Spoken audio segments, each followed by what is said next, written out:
Mo tún kí wa káàbọ̀ sórí ètò yín ètò wa ìtàn àti òwe Yorùbá, níbi tí a ti ń pa ìtàn tá a sì ń sọ nípa àwọn ìṣẹ̀lẹ̀ tó ti kọjá, a sì pa òwe bẹ́ẹ̀. Mo sọ fún wa mo ní ètò wa ti yàtọ̀ díẹ̀, a pòwe, a sọ òyìnbó nítorí ẹ̀yin ará ìlú òyìnbó. Mo dúpẹ́ púpọ̀ lọ́wọ́ ẹ̀yin èèyàn wa, ọ̀rẹ́ mi láti Benghazi àti èèyàn mi ẹ̀jẹ̀ mi láti Dubai àti màmá wa láti London. Ẹ ṣé púpọ̀. Mo fi àkókò yìí tó ń rọ ẹ̀yin tí ẹ bá nífẹ̀ẹ́ láti ràn wá lọ́wọ́ lórí ètò yìí. A fi nọ́mbà wa sí ojú screen, a dẹ̀ fi account number wa síbẹ̀. Ẹ̀yin tẹ́ ẹ ní ó yẹ ká ní stúdíò, ó dọwọ́ Ọlọ́run, ó dọwọ́ ẹ̀yin náà, gbogbo ibi tí ẹ bá gbà láti ràn wá lọ́wọ́. Mo sọ fún wa mo ní ẹ́písòdù 7 òun ni ẹ́písòdù yóò jẹ́. Mo sọ fún wa ní eléyìí tó lọ bí bàbá wa Odùduwà ṣe jẹ́ àti pé bí Ilé Ifẹ̀ ti ṣe jẹ́. Ilé Ifẹ̀ tá à ń wò báyìí bẹ́ẹ̀ kọ́ lórí nígbà náà. Owó ètò níre o, èrí làwẹ̀ a kì í wẹ ìkórìíra. Kí ni èrí? Ó ní ìdọ̀tí. You can only wash the dirt in your body, but you can't wash away hatred. When somebody hates you, he hates you. There's nothing you can do. Mo sì rò pé nǹkan tó ń ṣẹlẹ̀ láàrin bàbá wa Olúwo àti His Imperial Majesty olórí aládé gbogbo Ọ̀nìrìṣà Oníyìlówó Àkàndé. Mọ̀ pé mo bá ọ lóyè, mo pè ọ lórúkọ, orúkọ là á pọ̀ ọba aládé. Wà pẹ́ sówó, wà pẹ́ sọ́mọ, èmi rẹ̀ á gùn bàbá, wà ṣẹ́gun ọ̀tá àárẹ̀yìn òdì. Èrí làwẹ̀ àìwẹ̀ ìkórìíra. Ṣé ẹ rí bébí bá ń pa ni ẹjẹ́ á wí? Èwo ni bọ́ ọ bá kọlù mí máa gbàṣọ ọwọ́ ẹ̀ jẹ? Kí la bá lọ, kí la bá bọ̀? Bàbá wo ohun tó ń ṣẹlẹ̀?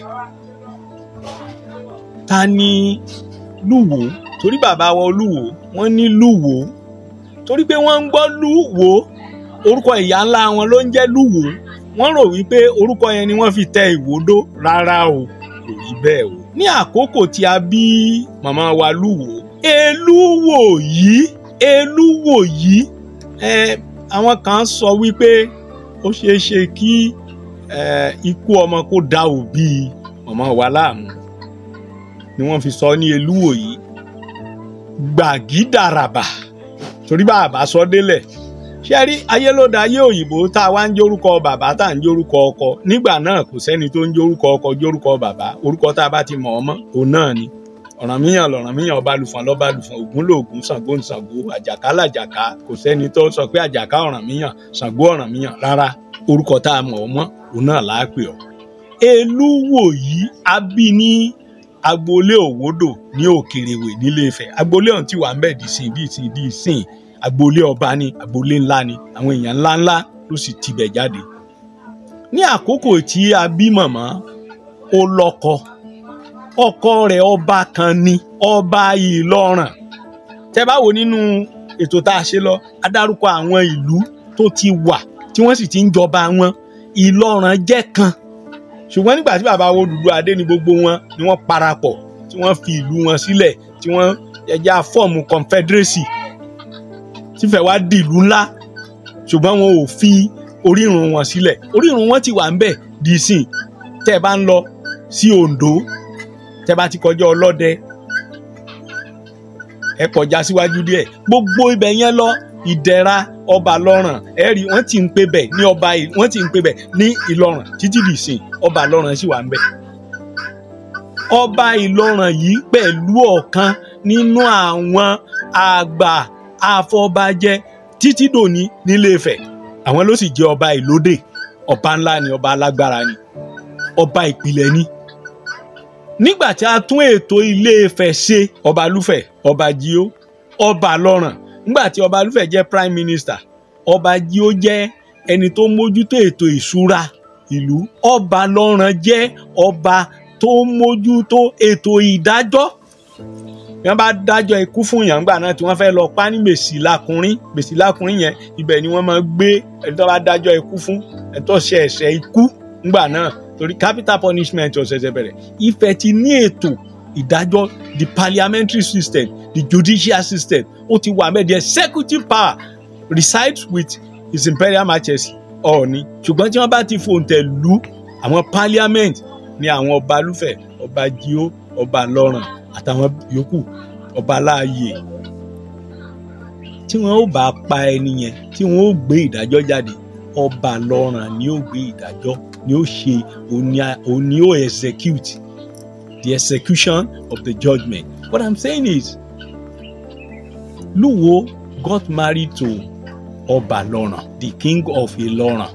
Iloran was a big town and it has its own king. She was already married to Kábíyèsí Ọba Loran when there was a vacuum on the throne. And according to some historians, there were pestilence that led to the death of so many sons. So many children died. Most importantly, boys, men. And when the throne became vacant, lára ohun tí wọ́n rí mọ́ màmá wa Lúwo, Elúwo yìí, Elúbámiwò yìí, ni pé ó jẹ́ nìkan tó tẹpá mọ́ iṣẹ́ tí kì í ṣọ̀lẹ. Obìnrin ni nílé ọkọ, ọmọ ọba sì ni. Bàbá ńlá rẹ̀ ti jẹ Ọ̀ọ̀ni rí. Ó jẹ́ nìkan tí kò fẹ́ràn ìmẹ́lẹ́, kò fẹ́ràn ọ̀lẹ. Ó sì lówó lọ́wọ́, ó ní ẹrú. Ara ohun tí wọ́n wò mọ́ lára ni pé obìnrin yìí yóò mọ̀ sí lè ṣe ètò ìlú. Wọ́n fi sórí ìtẹ́ gẹ́gẹ́ bí ọba. Àkókò Lúwo báwo ló ṣe rí? Ó dára. Ó jẹ́ obìnrin bí ọkùnrin. Wọ́n fi àkókò yìí rọ ẹ̀yin obìnrin, ẹ̀yin ìyá wa, ẹ̀yin ìyá ẹ lọ́wọ́ sọ̀rọ̀ ìṣèlú. Ó dùn mọ́ wa láti kà nípa ìtàn Mọ́remí, Fúnmiláyọ̀ Ransome Kuti, Lúwo Gbàgídàràbà. Ìgbà wo ni wọ́n ó kà tiẹ̀? Ìgbà wo la fẹ́ kà tiẹ̀? Ọjọ́ òun ló sì ń lọ yìí. Tó bá ṣe é ṣe fún àwọn, yóò ṣe é ṣe fún wọn náà. Obìnrin yìí dórí ìtẹ́. Ohun méjì ni ó kórìíra ọ̀lẹ. Ìkíní nìyẹn. Tó bá ń lọ sí òde, tó bá rí ẹ̀yin tẹ́ ẹ kàn jókòó láàárọ̀ kùtùkùtù tẹ́ ń tayò tàbí tẹ́ ń mẹ́mu tàbí tẹ́ ń dápàrá, àníkan kò yín wá ẹ̀ níṣẹ́ ni. Ó lè ní kẹ́ ẹ máa fi àpáàdì ohun tá à ń pè ní pavement. Ẹ bá sì dé àwọn ibì kan ó sì wà nílé Ifẹ̀ dáadáa. A ní kí wọ́n fi tó ilẹ̀ lọ pé òun fẹ́ lọ síbi báyìí lọ́jọ́ báyìí. Ẹ bá ń tò. Kì í ṣe lọ́fẹ̀ẹ́ o. Má fún wọn lóúnjẹ o. Má tọ́jú wọn o. Ṣùgbọ́n ohun tó fẹ́ kọ́ wọn ni wípé ọmọkùnrin ò gbọdọ̀ jí láàárọ̀ kùtùkùtù kó máa ṣọ̀lẹ. Tó bá bi ọ́ léèrè pé iṣẹ́ wo ni wọ́n ń ṣe tó bá ní ó máa ń dẹ́mu ni àhà ní kó ká lọ sóko ọ̀hún. Á bu ẹ̀gúsí fún ọ. Lọ orí ọ̀pẹ lọ máa dẹ́mu. Kó dúró o. Nígbà tẹ́mu yẹn bá tó kún, o lè máa ṣẹ́gùsí. Ṣé iṣẹ́ ni ò ká ọ lára ló jí láàárọ̀ kùtùkùtù ló lọ ń jókòó ló ń ṣèranù? Ẹ wo bí tá a bára wa dé lórílẹ̀‐èdè. Ẹ wo bí tó lẹ̀ bá wa dé. Èkejì tá a mọ ìyá yìí mọ́ òun ni ìdájọ́.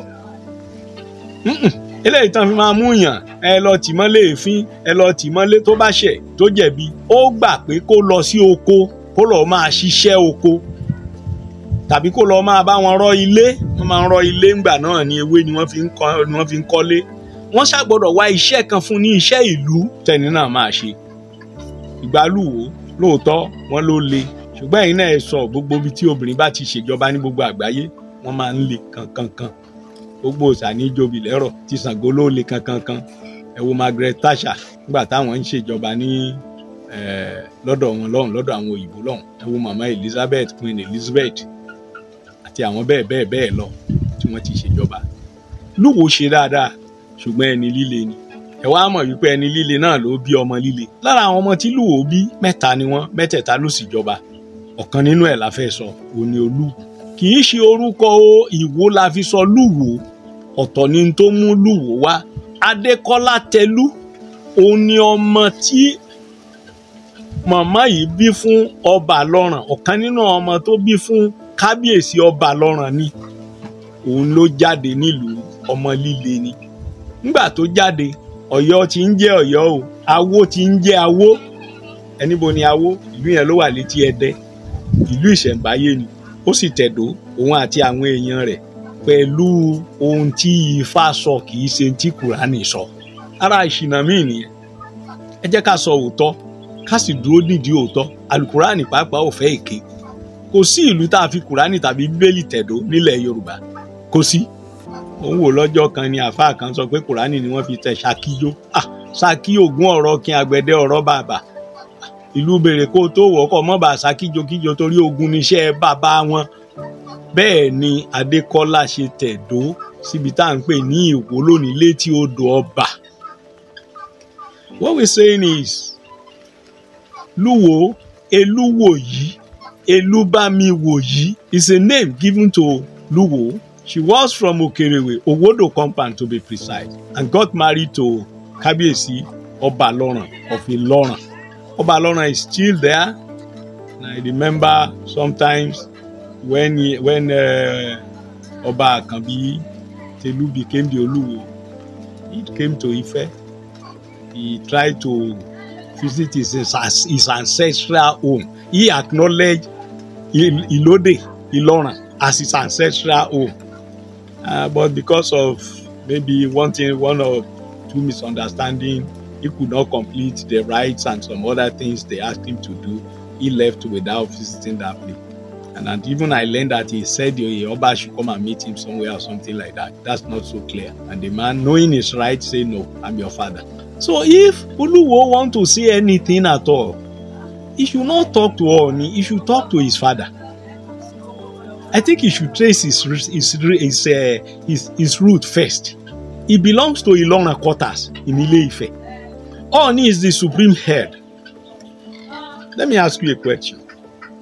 If there is going to be a meeting of traditional rulers, Yoruba, today Yoruba, we are talking of today Yoruba, because the 28 kingdoms are fused into one name, and that's Yoruba. We have 28 kingdoms.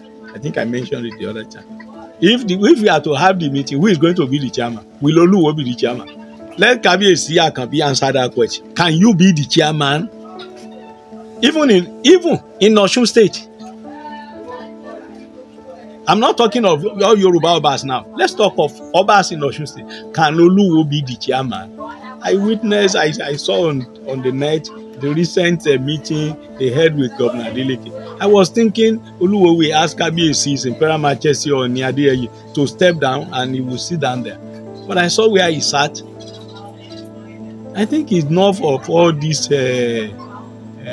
talking anyhow and bringing Ooni into every situation. Ooni is more than that.